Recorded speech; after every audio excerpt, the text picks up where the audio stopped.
감사합니다. 복된 우리 추수감사절 주일 아침입니다. 오늘 절기 찬양팀의 또 찬양에도 큰 은혜를 받았습니다. 몇 주간 이렇게 열심히 또 준비해 주시고 집중적으로 찬양에 집중하시는 모습이 찬양으로 하나님께 감사를 표현하시는 그런 마음이 확 느껴졌습니다. 많은 은혜 받으신 줄 믿습니다. 감사드립니다. 매년 이맘때면 맞이하는 감사절, 감사주일은 우리 신앙생활에 중요한 점을 시사해 줍니다. 하루하루 우리가 살아가는 우리의 삶이 나 혼자 걸어가는 삶이 아니었다는 인식을 갖게 해주는 것이죠.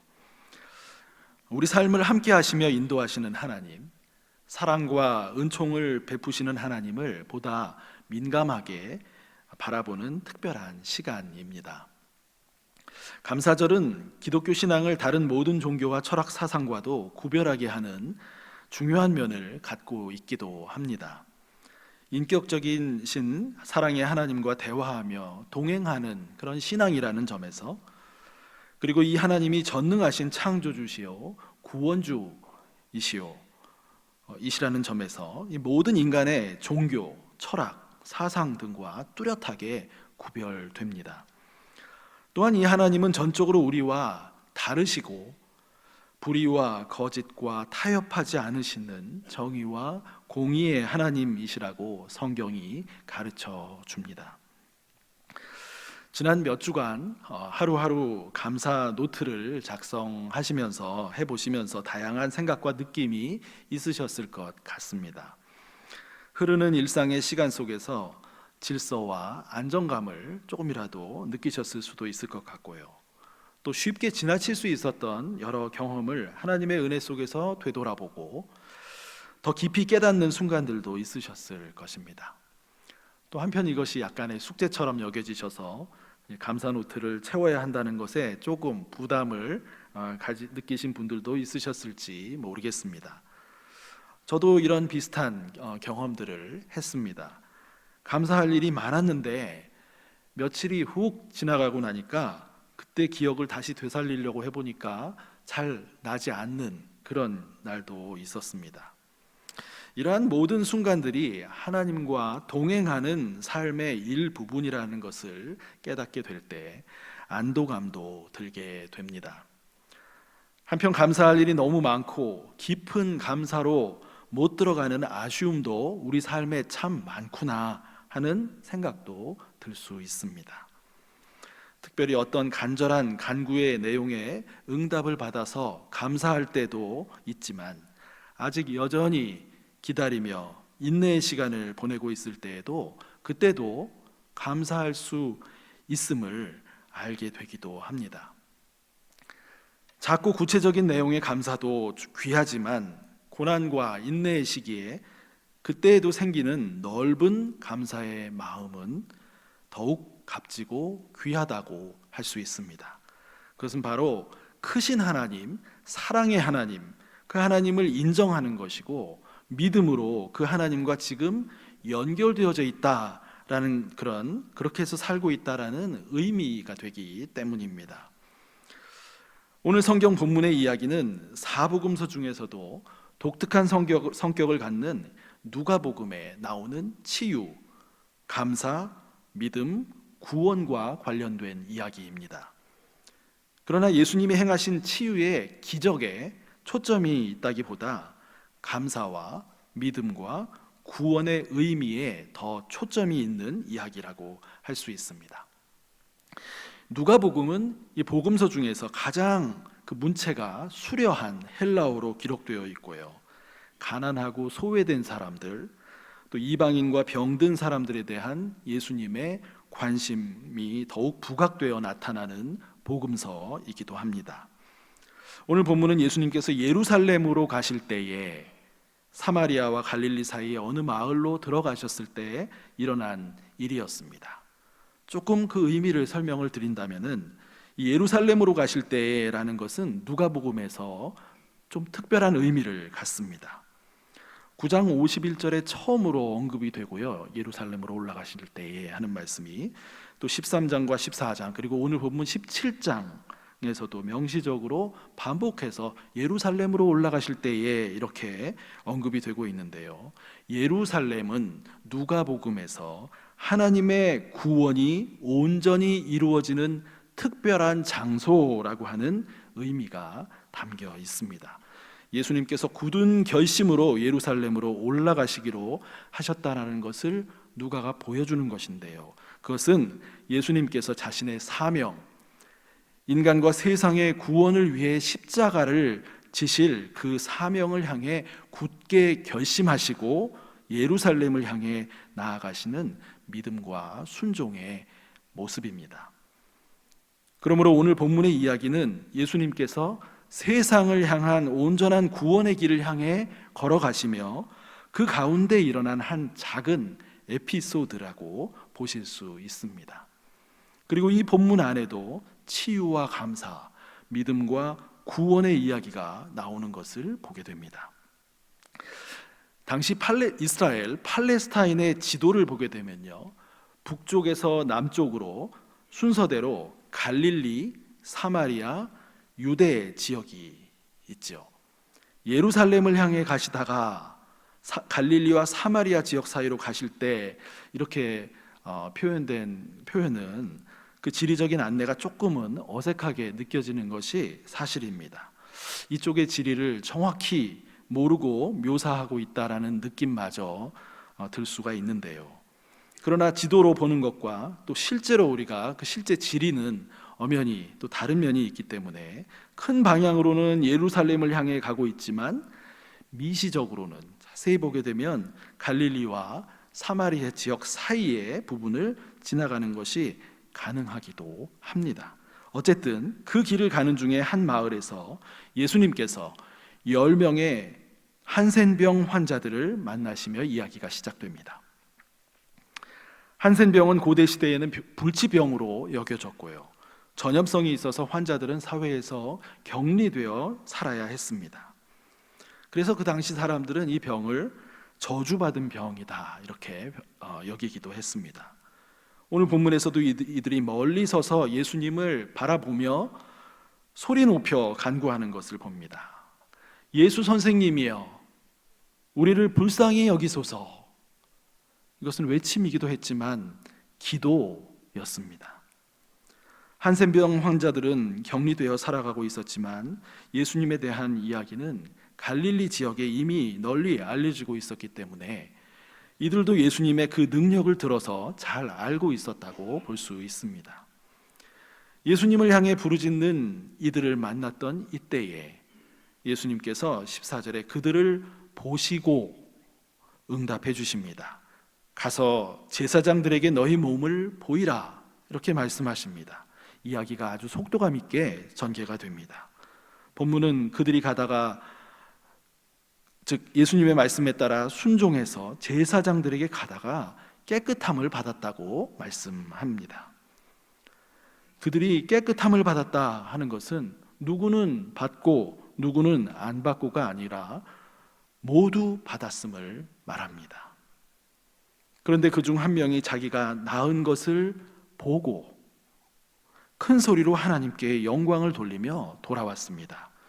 예수님 계신 곳으로 돌아온 것이죠. 예수님의 발 아래 엎드려 감사했다고 말씀합니다. 이 발 아래에 엎드렸다는 것은 하나님께 영광을 돌리는 것과 같은 마음으로 예수님께 감사를 표하며 예배했다라는 의미입니다. 자신은 한없이 낮아지며 은혜를 베풀어 주신 하나님을 한없이 높이는 행위가 예배입니다.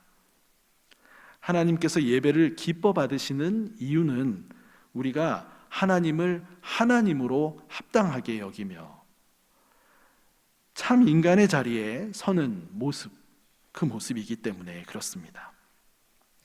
지금까지 이야기의 전개에서 보다, 보았다, 또 알아차리다 라고 하는 이런 표현이 3번 나오게 되는데요, 처음에는 10명의 한센병 환자들이 마을로 들어오시는 예수님을 멀리서 보았습니다.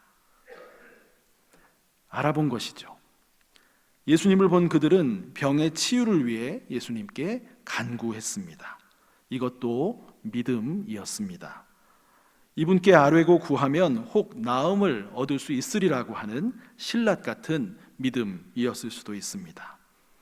예수님도 그런 그들을 보셨습니다. 그들이 믿음으로 예수님을 보았다면 예수님의 보심은 그들의 고통과 부자유함에 대한 특별한 긍휼하심이었습니다. 하나님의 마음으로 보신 것이지요. 그리고 그중 한 사람 돌아와서 하나님께 영광을 돌리고 예수님을 예배한 사람은 길을 가다가 자기가 깨끗함을 입은 것을 보았습니다. 알아차린 것이죠. 나음을 입은 이들 중에 이렇게 돌아와 감사를 표현한 이 한 명의 한센병 환자, 그는 무엇을 보았던 것일까요? 그는 우선 인간의 힘으로 불가능한 일을 가능하게 하실 수 있는 존재가 계시다라는 것을 느끼게 되었습니다. 불행과 고통의 자리에 빛을 비춰주시고 함께 해주시며 거기에서 벗어나게 해주시는 분이 계시다라는 것을 알게 되었습니다.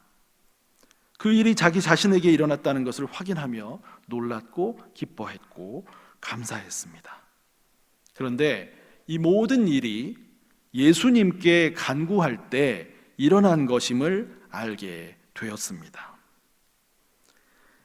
이 사람은 자기들은 병에서 벗어나기를 구했었는데 예수님은 몇 발짝 더 앞서 나가셔서 제사장들에게 나은 몸을 보이라고 말씀하셨던 것을 기억합니다. 당장의 몸의 아픔과 당장의 그 고통에서 벗어나게 해주시는 것에 더하여 그것으로 인해 사회적으로 소외되고 자유롭지 못했던 그런 부분까지도 회복되도록 해주신 것을 생각하게 됩니다. 인간에게는 육신의 질병도 문제이지만 다른 사람과의 원만한 관계성도 그만큼 중요하다라는 것을 주님은 헤아리고 계신 것을 안 것입니다. 이 사람은 자기가 자신을 사랑하는 것보다도 더 크고 더 넓게 관심하시고 살피시는 예수님의 마음, 하나님의 마음을 알게 되었습니다. 보았고 알아차리게 된 것입니다. 그래서 그는 그가 본 것으로 인해 하나님을 높이고 그분을 보여주신 예수님께 절하며 예배합니다. 그의 삶의 한 중요한 부분에서 하나님을 발견했고 그의 전생애를 그분과 함께하는 삶으로 나아가게 된 것입니다. 누가는 이렇게 가다가 예수님께 돌아와 감사를 드린 이 사람이 사마리아 사람이었다라고 알려줍니다. 그리고 곧이어 예수님도 다른 9명은 어디 있느냐라고 물으시며 이 이방인, 즉 사마리아인 외에는 돌아온 자가 없느냐 이렇게 말씀하십니다. 아마도 다른 9은 이방인이 아닌 유대인, 즉 갈릴리 지역 사람이거나 유대 지역 사람이었을 가능성이 높아 보입니다. 사마리아인은 이방인 취급을 당하며 유대인과 어울리지 못하던 그런 시대의 분위기였지만 이 한센병을 공통적으로 앓고 있으면서 사회에서 소외되면서 그들이 지역에 관계없이 함께 지내곤 했을 것 같습니다. 서로의 상황을 긍휼히 여기며 마음으로 연결되는 동병상련의 연대의식이 있었을 것입니다. 그런데 이들의 몸이 깨끗함을 입게 되자 유대인들은 사회적으로 사마리아인과의 차이를 다시 인식했을지도 모르겠습니다.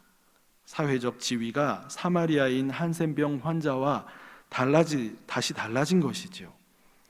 환자였을 때의 연대감이 옅어지거나 사라졌을 수도 있습니다. 본문은 여기에 대해서는 침묵합니다. 그러나 예수님은 돌아와 감사하지 않는 9명에 대한 아쉬움을 표하시는 듯 합니다. 물론 예수님께서 그들에게 인정받고 어떤 보상이라도 받고 싶어서 아쉬워하신 것이 아니셨겠지요. 그들은 왜 은혜를 입은 것을 당연하게만 또 여기면서 마땅한 것으로만 여기고 살까 하는 것을 아쉬워하셨을 것 같습니다. 다 내가 한 것이다, 마땅히 내가 누려야 할 것이지, 이렇게 생각하는 자세 속에는 하나님을 의지하는 마음이 깃들지 않기 때문에 예수님께서 아쉬워하셨다라고 볼 수가 있습니다. 본문 마지막 절에서 예수님은 감사를 표하는 그 사마리아인에게 일어나 가라, 내 믿음이 너를 구원하였느니라 선언해 주십니다. 돌아와 감사를 표현하지 않은 9명의 한센병 환자들도 믿음이 있었습니다. 예수님을 알아보았고 간절히 요청하며 기도도 했으니까요. 그 기도의 응답으로 기적적인 병 치유의 은혜도 입었습니다. 그러나 병의 치유를 넘어 삶 자체가 구원의 자리에 이르는 그 믿음으로 예수님께 인정받은 사람은 그 사마리아인 뿐이었습니다. 현실적인 필요에 따라 하나님을 의지하고 믿음을 표하며 간구하는 믿음도 귀한 것입니다. 거기에도 하나님이 주시는 은혜와 축복이 뒤따릅니다. 그렇게 본문의 나머지 9명도 신체의 깨끗함은 경험했던 것입니다. 그러나 그들은 내 믿음이 너의 삶을 구원하였느니라 라고 하는 축복의 말씀은 받지를 못했습니다. 예수님께서 여기에서 말씀하신 구원이란 하나님과 교제의 삶이 이루어진 것을 의미한다고 볼 수 있습니다. 하나님과 사이에 장벽이 허물어지고 화해가 이루어지며 친밀한 교제의 삶이 시작된 것이 곧 구원이라고 하는 말씀입니다. 즉 현재에 이르면서 영혼과 연결되는 삶이 시작된 것을 말합니다. 누가복음은 이 구원을 이야기할 때 오늘이라고 하는 단어를 여러 차례 사용하는 특징을 또 가지고 있습니다. 오늘, 세메이온이라고 하는 단어를 여러 번 사용합니다. 현재, 그 구원의 일이 현재 이루어진다라는 것을 말씀하는 것이죠. 예수님께서 삭개오를 만나 주셨을 때 삭개오가 회개하자 예수님께서 이렇게 말씀하셨지요. 오늘 구원이 이 집에 이르렀으니 이 사람도 아브라함의 자손이미로다. 인자가 온 것은 잃어버린 자를 찾아 구원하려 함이로라. 예수님을 찾고 바라보고 간구하는 것을 넘어서 그분과 관계성 속으로 들어갈 때에 참된 구원이 임한다라는 것을 말씀합니다.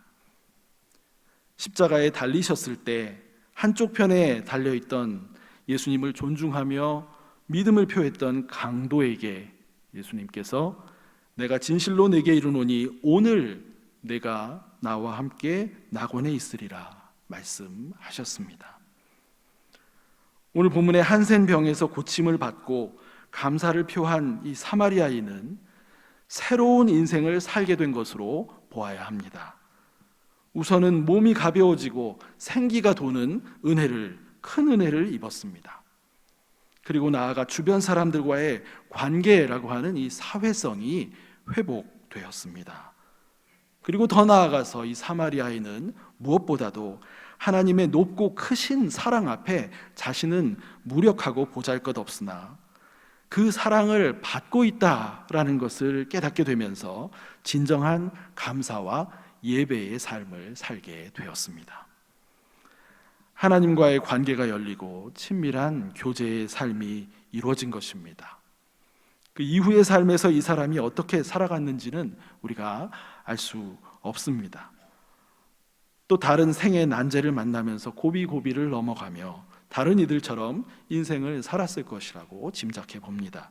그러나 확실한 것은 하나님과 친밀한 교제의 삶 안에 들어온 그는 구원받은 삶을 살아갔다라는 것입니다. 본문의 이 사마리아인에게 열린 구원받은 이 삶과 관련해서 사도 바울은 고린도 후서에게 이렇게도 말씀합니다. 유명한 고린도 후서 5장 17절 말씀입니다. 그런즉 누구든지 그리스도 안에 있으면 새로운 피조물이라. 이전 것은 지나갔으니 보라 새 것이 되었도다. 이것이 바울 사도가 말씀하는 구원의 의미입니다. 예수님을 믿고 그분의 사랑을 받으며 용서받고 하나님과 화해되고 교제관계가 형성이 되면 우리 안에 크고 작은 변화가 일어나기 시작합니다.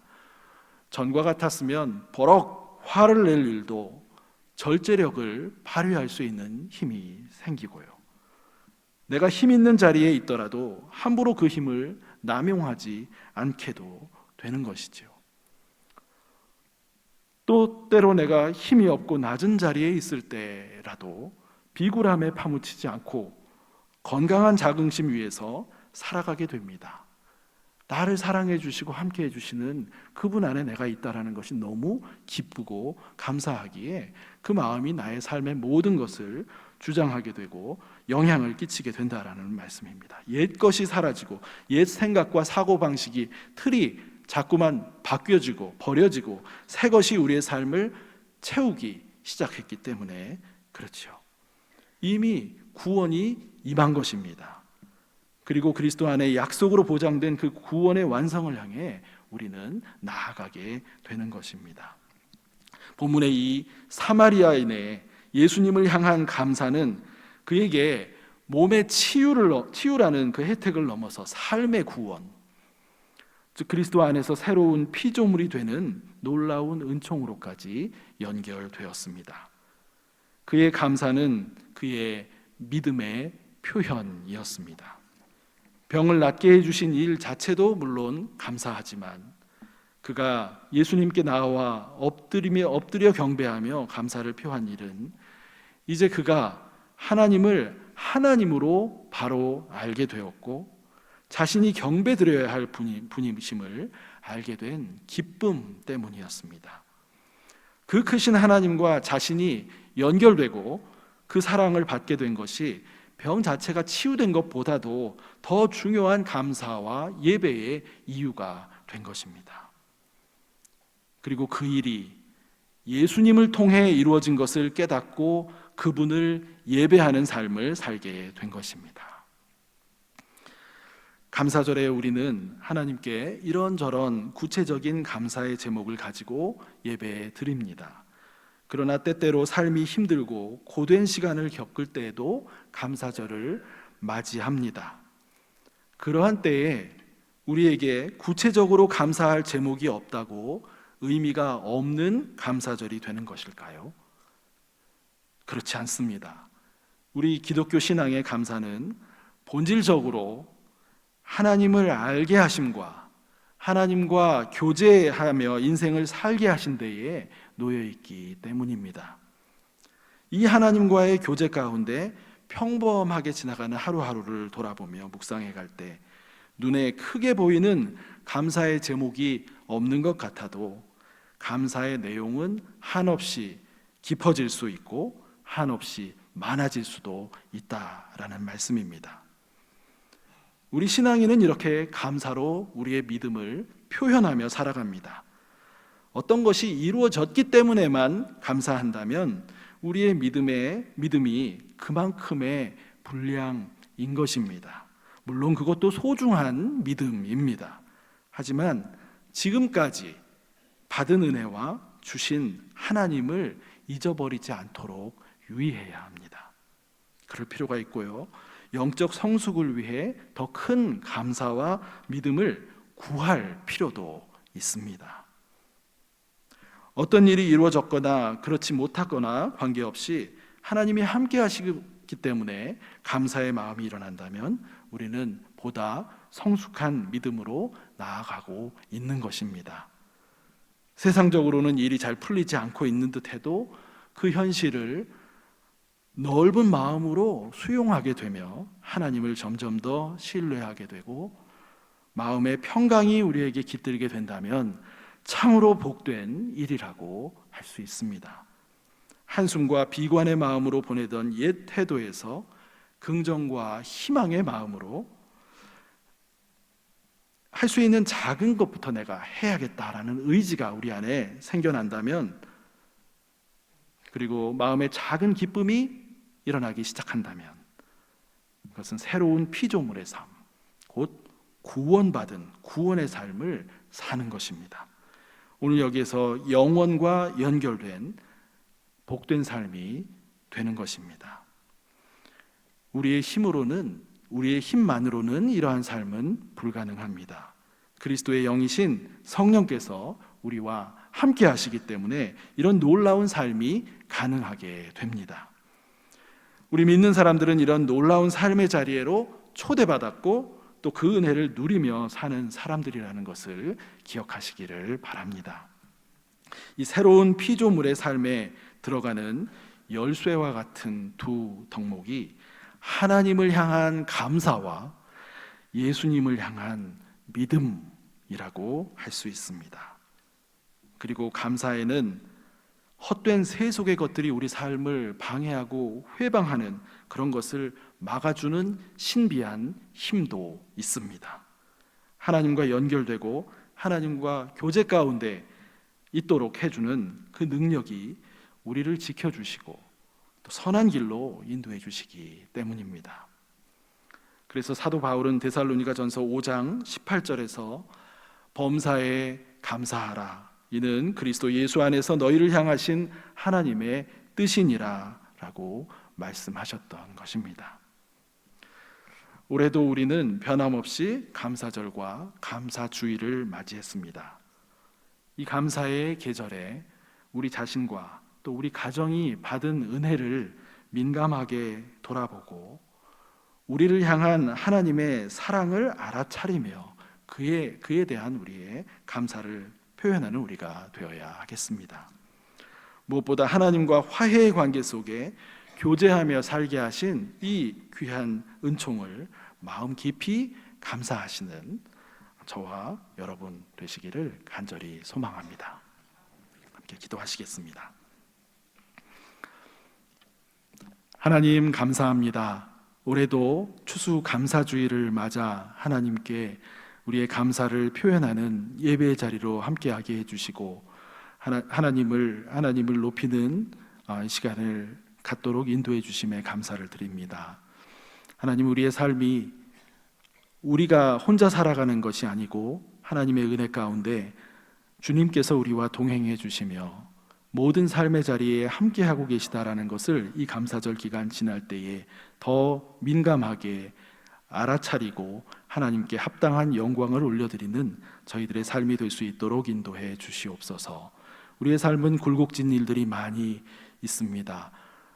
모든 것이 그 내용 때문에 감사의 마음이 생기지 않을 때도 있습니다. 그러나 우리의 마음을 넓게 펴서 크게 바라보고 깊게 바라볼 때에 하나님이 우리와 함께 해주시고 어떠한 상황 가운데에서도 동행해 주시며 힘든 일이 있을 때 그것이 오히려 앞으로의 더 귀한 일로 갈 수 있는 또 첩경이 될 수 있는 그런 길로 하나님이 인도해 주시는지 저희는 알지 못합니다. 하나님, 언제나 하나님을 신뢰하며 그 모든 상황을 긍정하며 희망으로 받아들이며 살아가는 성숙한 믿음의 자리로 저희를 인도하여 주시옵소서. 그리하여 모든 상황 속에 하나님께 감사가 다양한 방식으로 표현되게 하시고 특별히 하나님을 향한 찬양이 우리의 마음 가운데서 힘있게 솟구쳐 올라오는 그런 은혜의 경험할 수 있도록 성령께서 함께하여 주시옵소서. 모든 것을 주님께 감사드리오며 예수님의 이름으로 기도드립니다. 아멘.